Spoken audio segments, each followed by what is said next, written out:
Rekaman video warga memperlihatkan sebuah mobil mewah Lamborghini Revuelto yang mengalami kecelakaan di ruas tol Jombang Mojokerto kilometer 697B usai menabrak mobil lain di depannya Jumat siang.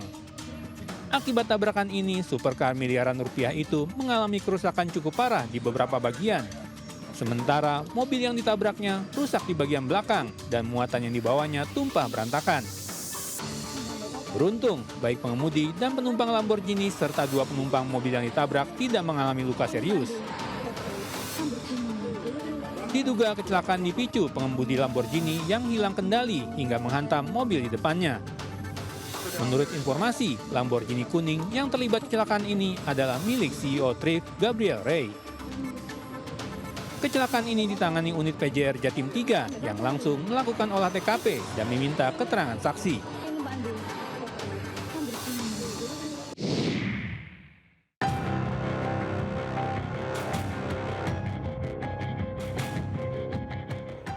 Anggota DPR RI Alamuddin Dimyati Rois mengalami kecelakaan.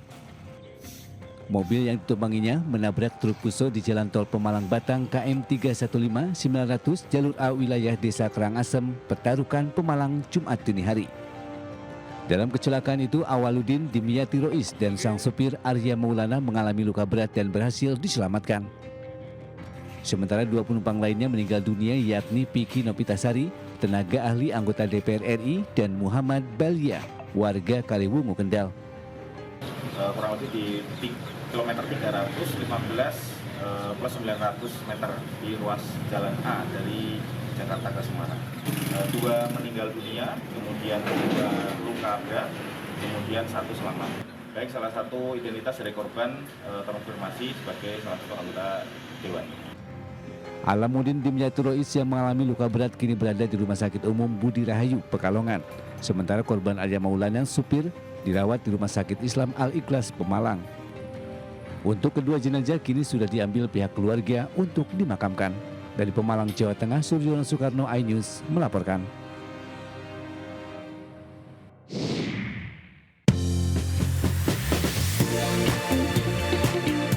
Selamat malam pemirsa, menemani istirahat Anda, tim redaksi kami telah menyiapkan beragam informasi menarik. Inilah Buletin iNews Malam selengkapnya.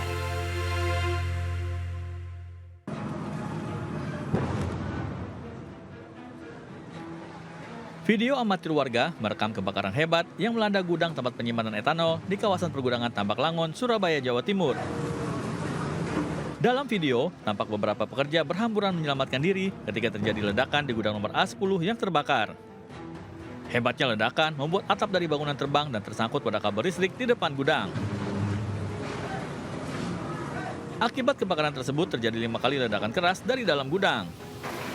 Api yang berkobar dengan cepat menghanguskan seluruh gudang beserta isinya yang di dalamnya terdapat puluhan drum yang diduga berisi bahan kimia etanol. Kebakaran diduga berawal saat pekerja gudang sedang memindahkan etanol dari tangki ke dalam sejumlah drum. Pihak Dinas Pemadam Kebakaran menerjunkan 18 mobil pemadam kebakaran untuk memadamkan api. Ya, pertama ledakan dulu. Ya, berapa kali itu? Baru orang-orang semua keluar. Belum tahu itu ada kebakaran. Ledakannya berapa kali? Beberapa kali. Jadi yang terbakar adalah etanol ya, etanol itu semacam seperti alkohol. Jadi alhamdulillah tidak ada perambatan ya, teman-teman tadi dengan sigap melakukan pemadaman. Jadi tidak ada perambatan. Sampai sekarang ini masih kita berlangsung melakukan pemadaman. Tidak ada korban jiwa dalam peristiwa ini. Selain gudang, 3 unit motor ikut terbakar sehingga total kerugian ditaksir mencapai miliaran rupiah. Dari Surabaya, Jawa Timur, Sony Hermawan, iNews melaporkan.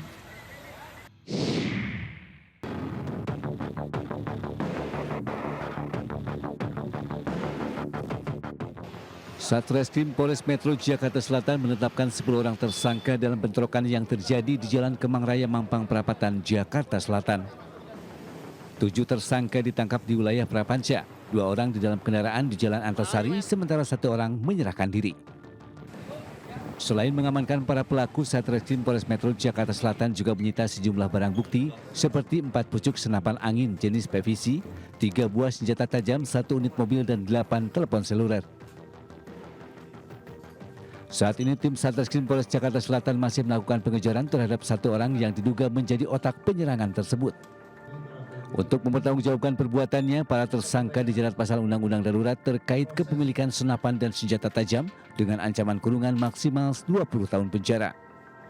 Dari 10 orang yang ada di depan ini, kita sudah melakukan penetapan tersangka dengan persangkaan pasal pidana, pasal 1 ayat 1 Undang-Undang Darurat terkait dengan penyalahgunaan senjata api dan bahan peledak. Kemudian pasal 2 ayat 1 terkait dengan penyalahgunaan senjata tajam. Dari penyelidikan yang dilakukan, bentrokan terjadi akibat saling klaim. Pihak yang mengaku ahli waris mempertahankan lahan dengan menempatkan sejumlah orang. Sementara kelompok yang melakukan penyerangan mengaku sebagai pemilik lahan dan bangunan tersebut.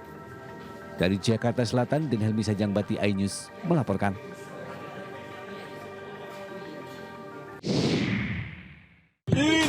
Suritnya panjang banget itu anak SMA. Dari rekaman video amatir yang direkam pengendara yang melintas, terlihat sekelompok pelajar ini saling serang menggunakan senjata tajam. Aksi tawuran pelajar ini terjadi di tengah jalan saat kondisi lalu lintas dipenuhi kendaraan yang melintas. Meski berbahaya, namun para pelajar ini tetap mengacungkan senjata tajam ke arah lawannya serta melakukan pengejaran menggunakan sepeda motor. Warga sekitar mengatakan aksi tawuran terjadi pada jam pulang sekolah. Warga mengaku takut dan khawatir menjadi sasaran aksi tawuran karena beberapa dari mereka membawa senjata tajam seperti celurit bahkan panah. Aksi tawuran kerap terjadi di kawasan ini meski polisi melakukan patroli. Namun para pelajar selalu beraksi saat polisi pergi. Kondisinya bagaimana? Ini paling pada nongkrong begitu, akhirnya kalau dari sana ketahuan sini ketahuan udah nggak boleh bawa panah, bawa celurit. Ya takut mah iya namanya kita bawa golok namanya anak-anak itu kan lihat panahnya ini yang takutnya salah sasaran. Dari Jakarta, Rio Manik, iNews melaporkan.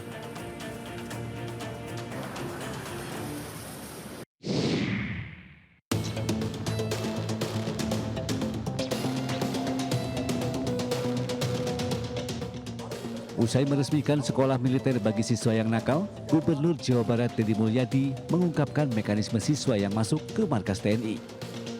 Siswa akan menjalani wajib militer hingga dapat berubah menjadi lebih baik.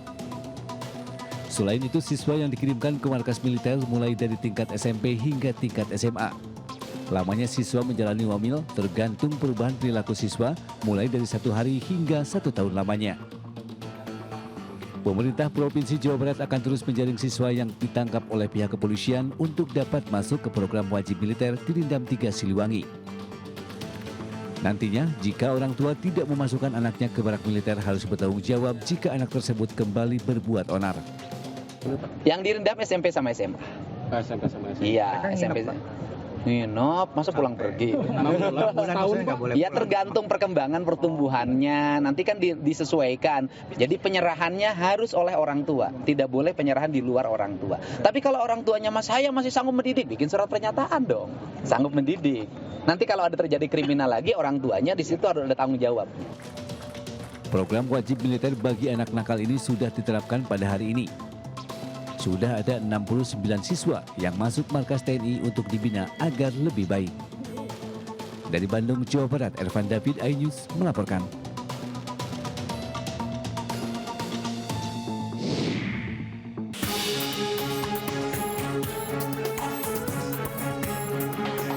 Gubernur Jawa Barat kembali menjadi sorotan setelah pernyataannya yang dianggap menuai pro dan kontra di kalangan masyarakat Jawa Barat.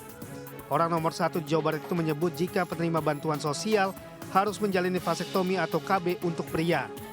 Dedi mengatakan bahwa tujuannya supaya masyarakat dapat mengatur waktu kelahirannya sehingga dapat menekan angka kemiskinan di Jawa Barat. Dedi juga menegaskan prioritas KB dilakukan untuk pria supaya suami ikut bertanggung jawab dan tidak hanya membebani sang istri. Maka para penerima bantuan sosial, apakah nanti bantuan biaya kelahiran, bantuan rumah sakit, bantuan listrik, bantuan pangan non tunai, bantuan perumahan, bantuan tanah, ya saya harap bantuan beasiswa untuk anaknya. Saya harapkan yang laki-lakinya loh, saya harapkan suaminya atau ayahnya yang ber-KB sebagai bentuk tanda tanggung jawab terhadap diri dan keluarganya. Jangan terus-terusan dibebankan pada perempuan. Menanggapi hal tersebut, Majelis Ulama Indonesia atau MUI Jawa Barat menyebut jika langkah program vaksektomi adalah haram dalam fatwa MUI sejak tahun 1979. MUI menyebut jika vaksektomi dapat memutus fitrah manusia hingga menyalahi aturan hak asasi manusia. Vaksektomi diperbolehkan dengan syarat tidak menyalahi syariat, tidak menimbulkan kemandulan permanen, mendapat jaminan rekanalisasi, tidak menimbulkan bahaya mudarat, dan vaksektomi tidak dimasukkan ke dalam program syariat penerima bansos. MUI Jawa Barat juga menyayangkan kepada pemerintah Provinsi Jawa Barat yang tidak melibatkan pihak terkait dengan program bansos vaksektomi. Kalau pertimbangannya hanya untuk menyalurkan bansos, dan jelas itu tidak masuk yang 5 hal ini. Jadi tetap tidak boleh. MUI Jawa Barat berharap ke depannya untuk dilibatkan dengan program kebijakan pemerintah Provinsi Jawa Barat agar tidak menuai pro dan kontra setiap kebijakan yang dikeluarkan.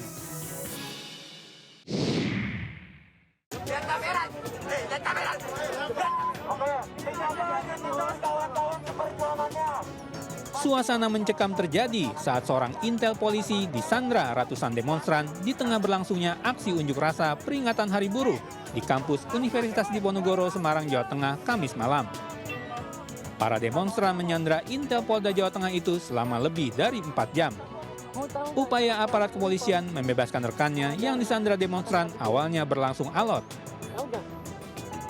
Pasalnya, demonstran menuntut agar Sandra ditukar dengan 14 rekan mereka yang ditahan polisi. Namun setelah bernegosiasi, polisi akhirnya berhasil membujuk demonstran untuk melepas Sandra yang mereka tahan.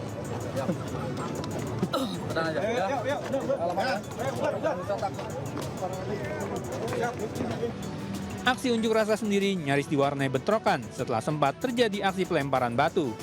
Namun bentrokan dapat diredam setelah terjadi komunikasi antara kedua pihak.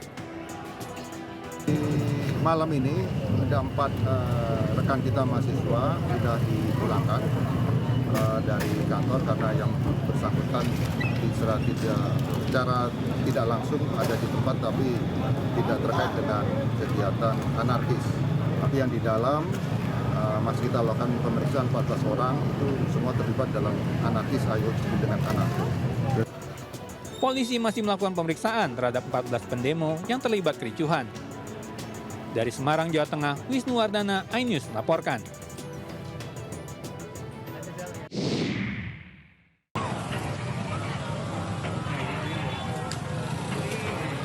Polrestabes Makassar melakukan pengejaran terhadap pelaku pengerusakan mobil pengguna jalan yang videonya viral di media sosial. Diketahui aksi pengerusakan itu terjadi di depan kampus UMI Makassar, Jalan Urip Sumoharjo, di tengah unjuk rasa terjadi dalam memperingati Hari Buruh Internasional. Dari video yang beredar terlihat pemuda yang memakai baju serba hitam ini langsung memukul bagian kaca belakang mobil hingga rusak parah. Penumpang mobil pun berteriak histeris.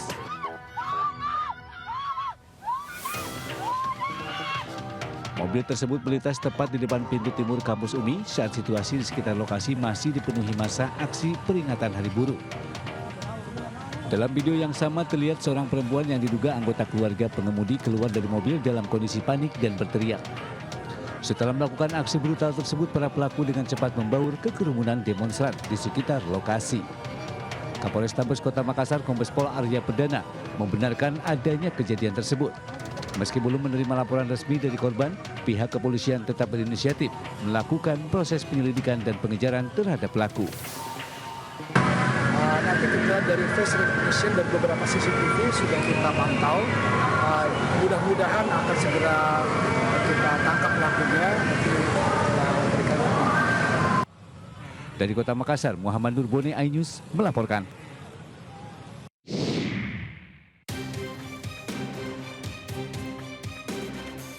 Komisi Pemberantasan Korupsi menyita mobil mewah milik mantan Gubernur Jawa Barat, Ridwan Kamil, yang diduga terkait kasus korupsi pengadaan iklan di Bank BJB. Mobil bermerek Mercedes-Benz tersebut hingga kini belum dibawa ke rumah penyimpanan benda sitaan negara karena masih berada di bengkel. Namun KPK menegaskan proses hukum terus berjalan karena mobil tersebut terkait kasus korupsi yang merugikan negara hingga 220 miliar rupiah. Oh ya, tentu dari kita punya ada namanya pengelola barang bukti, itu mungkin secara berkala akan mengecek kendaraan tersebut sampai sejauh mana kondisinya, dan Tentunya kalau seandainya kendaraan itu sudah layak dan bisa untuk digeser ke Rubasan, pasti akan digeser oleh penyidik ke Rubasan. Itu bengkelnya di Bandung? Bengkelnya saya belum terinfo di mana, tapi pasti di Jawa Barat lah. KPK masih mengatur waktu untuk memanggil dan memeriksa Ridwan Kamil sebagai saksi. Dalam kasus ini, KPK telah menetapkan 5 orang tersangka kasus dugaan korupsi di BJB, yakni 2 orang dari BJB dan 3 orang dari pihak swasta. Hingga saat ini, penyidik KPK sudah menyita total 26 unit kendaraan roda 2 dan roda 4 dengan berbagai merek. Dari Jakarta, Wenda Nura, Ahmad Putra, Sutrisno, iNews melaporkan.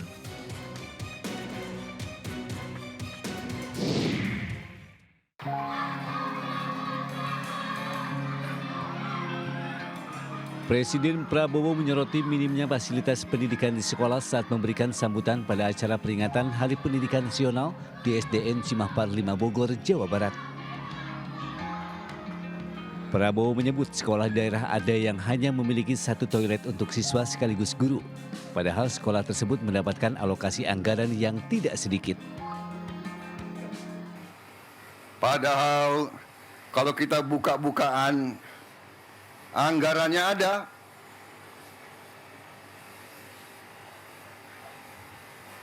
Bagaimana bisa satu sekolah toiletnya hanya 1, WC-nya 1, bagaimana bisa? Ini saya ingatkan tanggung jawab dari pemerintah daerah, tanggung jawab dari wali kota, bupati, gubernur, bersama-sama. Prabowo menyatakan pemerintah pusat telah menetapkan anggaran untuk perbaikan sekolah dengan nilai yang cukup tinggi, yakni mencapai 17 triliun rupiah. Prabowo juga berjanji untuk melakukan efisiensi anggaran dan mengalokasikan dana lebih untuk perbaikan sekolah. Kita harus memperbaiki sebanyak-banyak sekolah seluruh Indonesia dalam waktu secepat-cepatnya. Inilah yang saya sedang pikirkan terus bersama menteri-menteri saya. Terus-menerus saya memikirkan bagaimana kita cari uang. Bagaimana kita mengelola kekayaan kita. Karena terus terang saja, berkali-kali saya sampaikan, kekayaan bangsa Indonesia masih terlalu banyak yang bocor dan tidak sampai ke rakyat. Presiden Prabowo juga meninjau pelaksanaan belajar mengajar dengan bantuan teknologi Smart Classroom saat menyambangi SDN Cimahpar 5 Bogor. Prabowo bahkan duduk bersama dengan sejumlah siswa untuk menyimak pelajaran yang disampaikan seorang guru. Tim Liputan iNews melaporkan.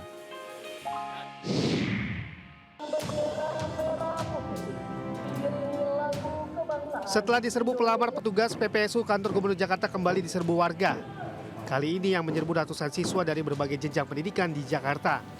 Meski harus antri panjang dan berdesak-desakan, para siswa tetap bersemangat untuk mendapatkan ijazah yang sempat tertahan pihak sekolah. Sebanyak 488 siswa akhirnya mendapatkan ijazah mereka yang ditebus Pemprov Jakarta senilai 1,69 miliar rupiah sebagai kado Hari Pendidikan Nasional.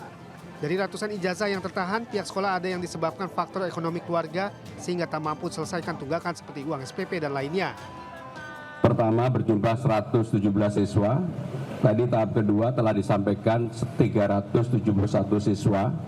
Dan sekarang ini sudah terdaftar yang akan diputihkan di tahun ini.